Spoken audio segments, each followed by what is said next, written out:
What I've done with my video, I have timestamped them.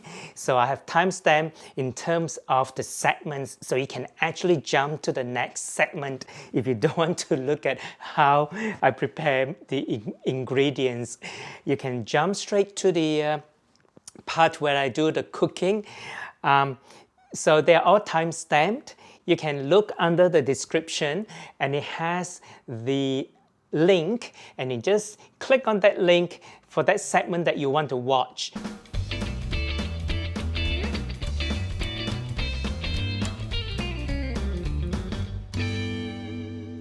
Today I'm going to show you my family version of Rendang. Rendang is a very popular and well-known curry dish in the world. If you haven't heard of it yet, keep watching this video because to me, Rendang is one of the best curry that I have ever tasted. It's packed full of flavor, it's aromatic, it's caramelized, and it's extremely tasty.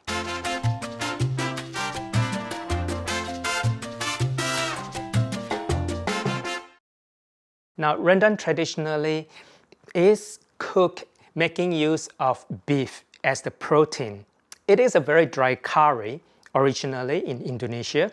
In Malaysia, there are various versions. There is the dry version, there is the wet version, which is more like a gulai or curry.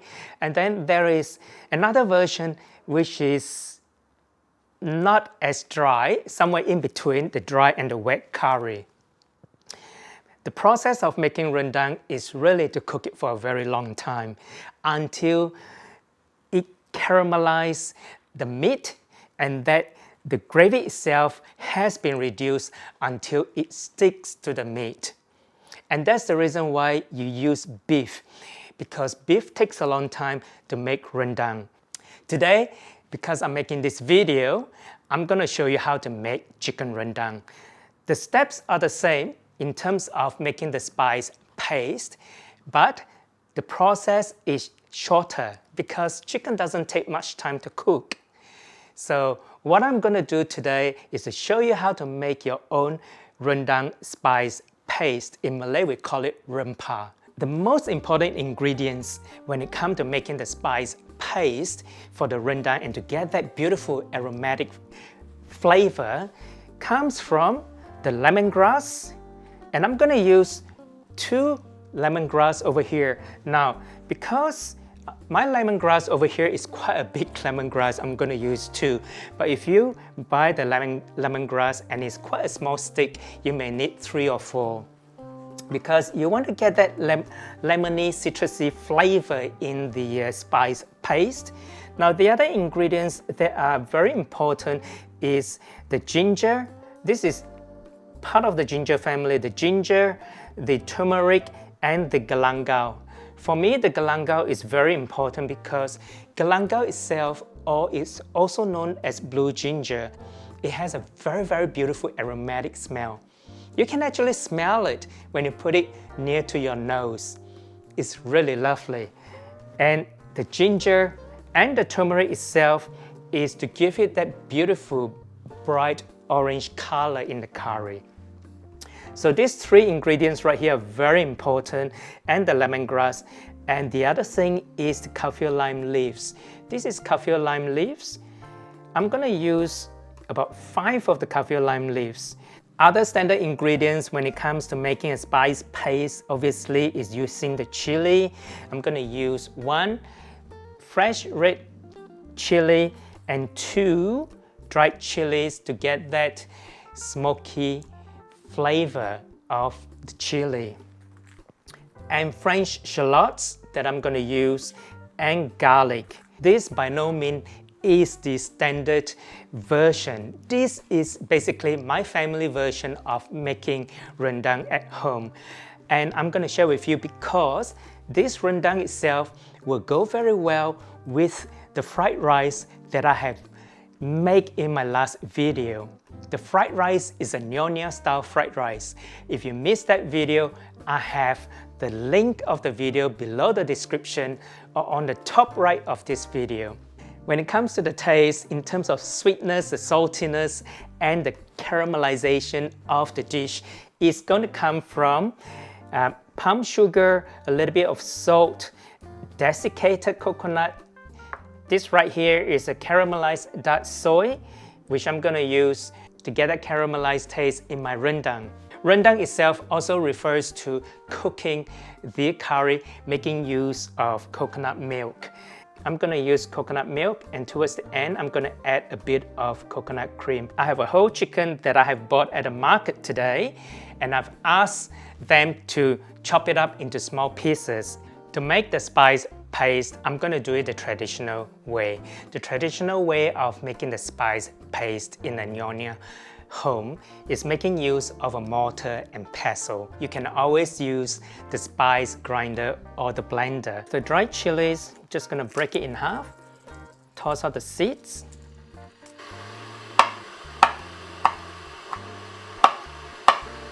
You don't really have to remove the skin of the galangal, the ginger and the turmeric. What I'm gonna do is I'm gonna give this a quick wash. Okay, with the ginger, just roughly chop them. Same thing with turmeric. Galangal is actually quite tough if you buy the old galangal. If you can buy the young galangal, it's much easier to cut it. Then I'm going to remove the outer layers. Oh, okay, I got hot water. Hot water is going to pour it into the dried chilies. Right, so I have my lemongrass. You can smell the floral smell of the lemongrass. Next is the garlic. The garlic, all I need to do is just smash it and remove the skin. The last one. Shallots, also the same, just remove the skin. So I'm going to peel this off. Traditional method obviously is much better than using the blender or the spice grinder, because by pounding them, you are actually loosen the fibers of the ingredients, and you're releasing the oil of the ingredient, and they will infuse together to give you the best flavor than making use of the spice grinder or the blender, which you can't really achieve that kind of texture and the flavor.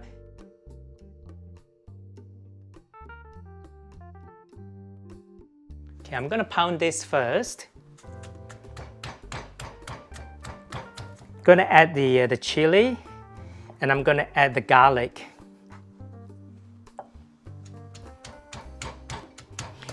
Now, I'm not using too many chilies. Traditionally, rendang is gonna be a spicy curry. So you need to adjust based on how spicy you want your rendang. The two dried chili, they're smoky and they're hot, and the red chili itself is just to give it a little bit of a red color. I'm gonna add the dried chili, and I'm gonna slowly add the shallots right now. As you can see, if you use a spice grinder or blender, it will be so much faster. You can do it in just 2 minutes or less. To keep pounding is gonna take probably 10 times longer. I'm gonna add the rest of the French shallots. This is good enough for me.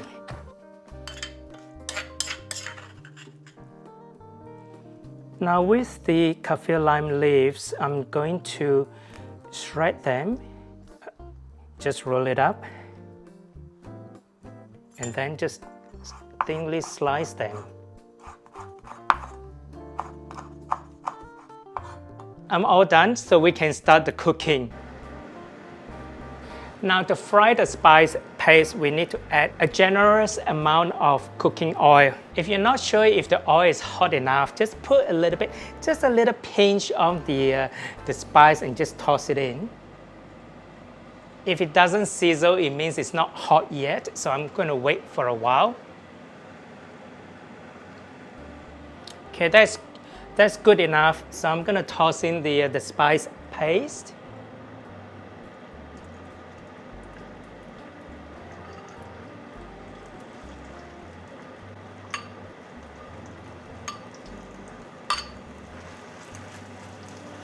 I'm gonna add some water, and this is the water that I have soaked the dried chili. I'm just gonna add a little bit of the water. That's not enough oil. I'm gonna add a little bit more oil.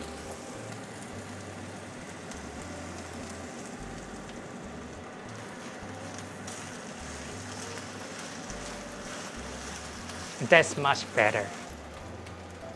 Gonna add some of the water. Now I'm gonna add my chicken in there.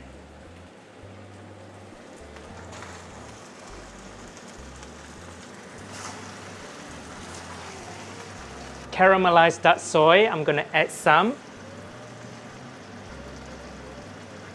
This will give my rendang a bit of the dark color. So it's roughly about 2 tablespoons.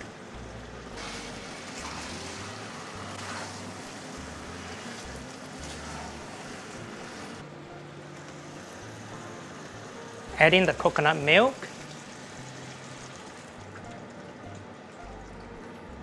Now I'm turning the heat down to a medium flame.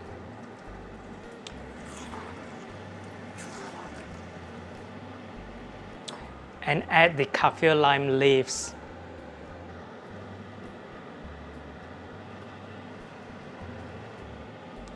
So I'm gonna let it sit and let it simmer and let it cook maybe about 20 to 30 minutes until the chicken is cooked. I'm going to prepare my desiccated coconut. I'm gonna toast this on a dry pan. The desiccated coconut itself comes in a packet, and I have this in the freezer. It keeps for a long time. So I'm just having 3 tablespoons of desiccated coconut, which I'm gonna brown them on a dry pan.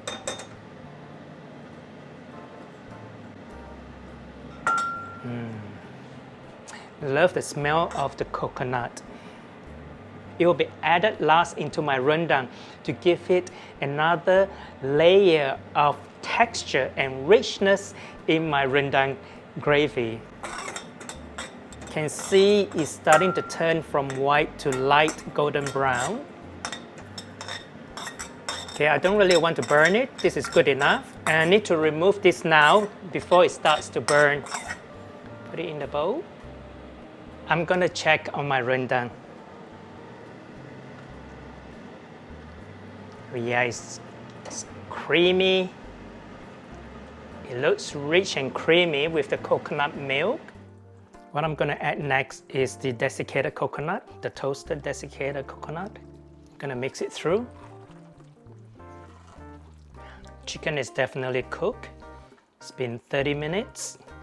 I'm just gonna give it a little bit more color. I'm gonna add the dark caramel sauce. Okay, that's 1 tablespoon.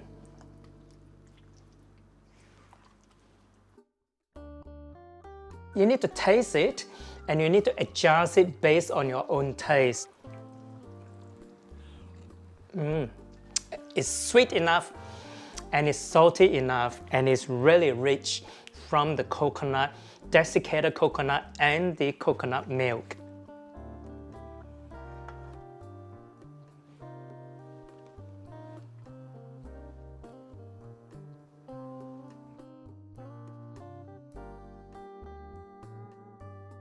I hope you enjoyed today's video and today's recipe, chicken rendang.